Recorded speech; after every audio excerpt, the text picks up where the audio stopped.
I'm Kai from Flamenco Explained, and today we're going to look at rasgueados in tangos. So what's nice about tangos is that it's in 4/4, and the tricky part is that we have an interesting rasgueado that we use here. It's sort of a galloping kind of 1, 2, 3, 4, 1, 2, 3, 4.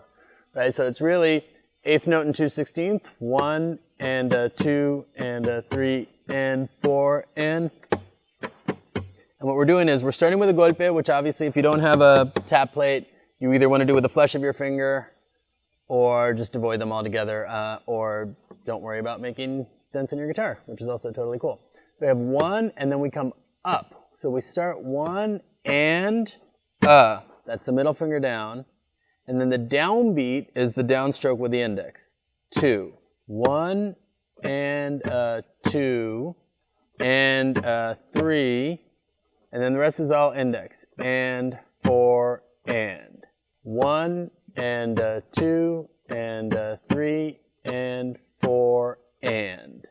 We're going to do that for most of the chord progression we look at, and at the very end, we're going to do a slightly different one, which is 1, and 2, and 3, E, and 4, and. And by now, you should know that the 16th notes is a 3-finger rasgueado, 3, E, and 4, and.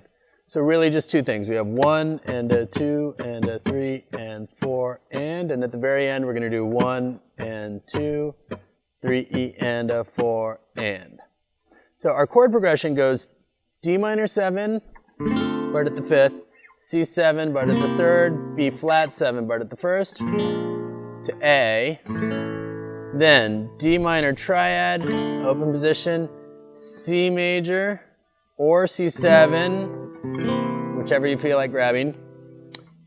B flat, here we have an interesting voicing with an open G and the E, and then A again. So D minor 7, C7, B flat 7, A, D minor, C or C7, B flat with a G and the E, A.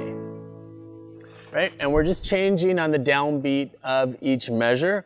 So we'd go 1 and a 2 and a 3 and 4 and 1, 2, 3, 4 and 1, 2, 3 and 4 and 1, 2, 3 and 4 and 1, 2, 3 and 4 and 1, 2, 3 and 4 and 1, 2, 3 and 4 and 1 and 2 and 3, 4.